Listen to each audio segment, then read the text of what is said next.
E, dependendo da situação que ocorre no sangue, ele pode sair do osso, sair do dente e ir se depositar no cérebro, na carótida, na aorta, na coronária, na válvula cardíaca, no fígado, nos rins.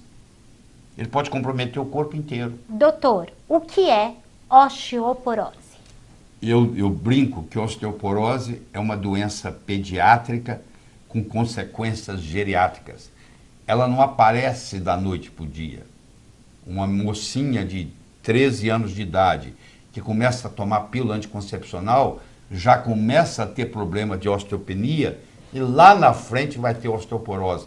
Quer dizer, quando você é diagnosticado com osteoporose, é por causa do modo como você vem vivendo. Osteoporose é um distúrbio esquelético onde a resistência óssea é diminuída e há uma predisposição a fraturas. E você não acha que isso não é brincadeira? Pra você ter uma ideia, entre as idades de 80 e 90 anos nos Estados Unidos, 40% das mortes entre 80 e 90 anos nos Estados Unidos é por fratura de quadril. É problema de fratura de fêmur.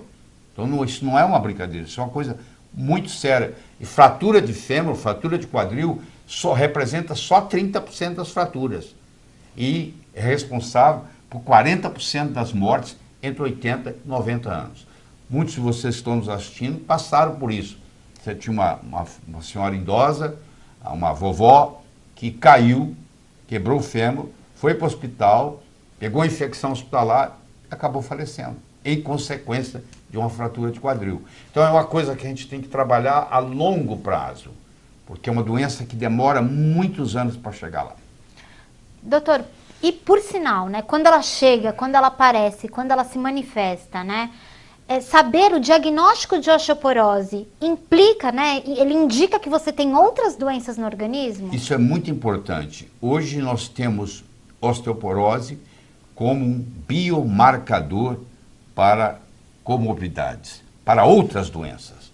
Então, uma pessoa que é diagnosticada corretamente, que nós vamos discutir isso aqui, com osteoporose, provavelmente tem também uma doença cardiovascular, nem que seja silenciosa. Porque nós vamos ver aqui que o mecanismo da osteoporose é praticamente o mesmo mecanismo das doenças cardiovasculares. Porque é o cálcio que vai sair do osso, ou nem vai chegar no osso, e vai para os tecidos moles. Porque o cálcio, dependendo do tipo de cálcio, eu estou me referindo ao cálcio inorgânico, ele não tem GPS para chegar no osso, para chegar no dente. E, dependendo da situação que ocorre no sangue, ele pode sair do osso, sair do dente e ir se depositar no cérebro, na carótida, na aorta, na coronária, na válvula cardíaca, no fígado, nos rins. Ele pode comprometer o corpo inteiro. Então, quando você tem uma osteoporose, geralmente você tem um vazamento de cálcio do osso e ele está comprometendo outras coisas. Entendeu? Não é só osteoporose, é um biomarcador, é importante, tem que ser tratado, nós vamos discutir aqui, sempre com o seu médico, porque você vai conversar isso depois com o seu médico, mas sempre tem alguma coisa a mais, entendeu? Entendi. Quando a pessoa recebe o diagnóstico de osteoporose... Ela tem que questionar outras coisas, como é que está o coração, como é que estão as artérias, porque tem cálcio que saiu do osso e foi para lá. Entendido. Agora, doutor, nesse cenário também, quando a gente fala em osteoporose, existe uma recomendação médica que é muito usada para o tratamento dessa osteoporose. Que recomendação é essa? O padrão hoje seria assim, a pessoa fazer uso de cálcio, mais recentemente fazer uso de vitamina D3, fazer uso de uma atividade física de resistência e ingerir uma substância, um medicamento específico para a osteoporose, que é do grupo do bisfosfonatos. E aí vem o problema muito sério que nós vamos discutir aqui.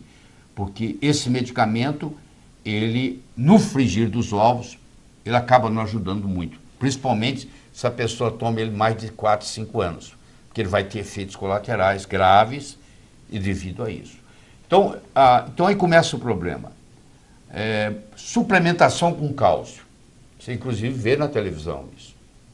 Só que a maioria não sabe e você vai ficar sabendo agora, que tem pelo menos 3 estudos grandes na literatura mostrando que as pessoas, as mulheres, esse estudo foi feito com mulheres, porque a mulher tem muito mais osteoporose do que o homem. 4 vezes mais. Depois nós vamos discutir por quê. Mas a incidência de osteoporose na mulher é 4 vezes mais do que a incidência de osteoporose em homem. Então, essas mulheres com osteoporose, elas têm comorbidades, entendeu? E elas, em geral, estão fazendo suplementação de cálcio. Só que tem 2 tipos de cálcio, que a maioria não se dá conta, que é o cálcio orgânico e o cálcio inorgânico. O cálcio orgânico está ligado a uma estrutura orgânica, que tem a carbono. O cálcio inorgânico é um mineral per se.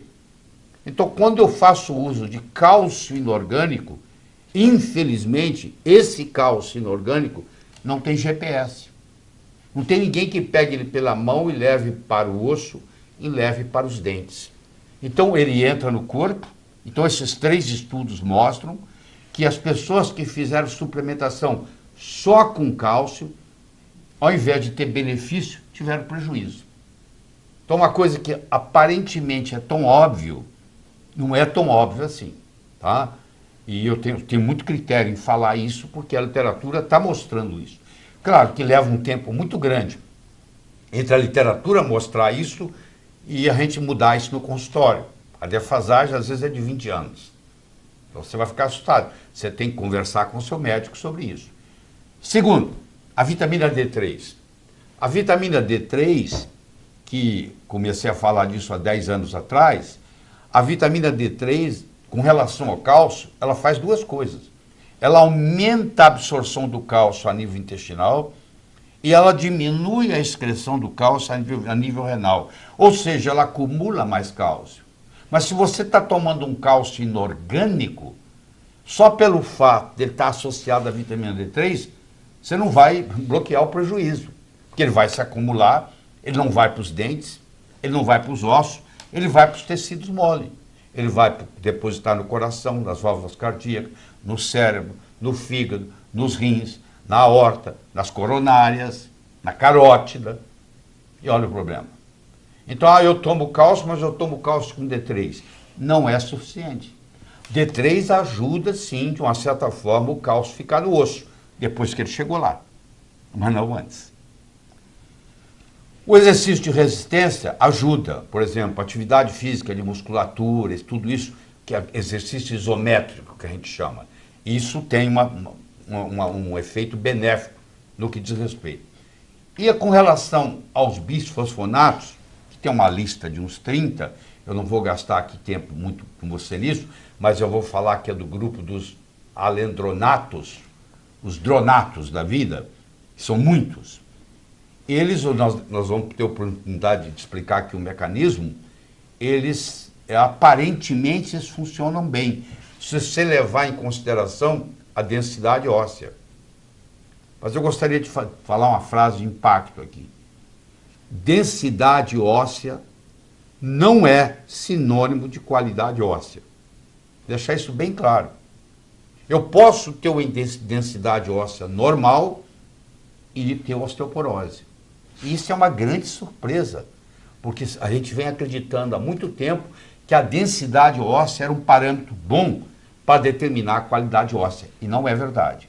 Então, os alendronatos, os bisfosfonatos da vida, eles aumentam a densidade óssea, mas depois de 4, 5 anos, esses ossos começam a ficar frágeis. Então, paradoxalmente, eles vão formar fraturas atípicas, por exemplo, do fêmur.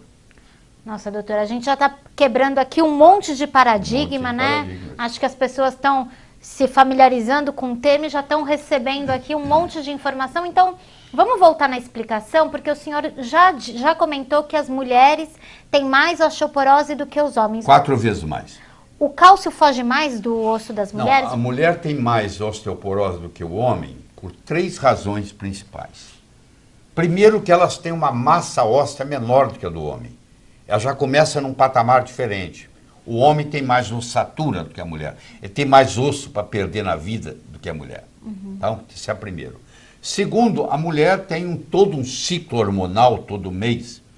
E tem a história da pílula e etc. Então, ela tem várias variações hormonais, principalmente quando ela chega aos 51, 52 anos de idade, que é a média brasileira da menopausa. Então, nesse período, ela perde muito osso, porque ela perde o hormônio progesterona, que estimula a produção do osso, e ela perde mais de 50% do hormônio estrogênio, estradiol, mais especificamente, que inibe a degradação do osso. Então, quando você perde a progesterona, que chega praticamente a nível zero depois da menopausa, e você perde o estradiol, que estava inibindo a degradação do osso, você tem uma perda muito grande óssea. E o terceiro fator é a longevidade, porque uma mulher vive, em média, mais ou menos 8 anos a mais do que o homem. Você entendeu? Então você junta a massa óssea dela sendo menor, o perfil hormonal dela oscilar muito e ser diferente do homem, e a longevidade dela, ou seja, ela fica mais velha mais tempo, isso, juntando esses 3 fatores, isso põe a mulher numa categoria de ter muito mais osteoporose que o homem, 4 vezes mais.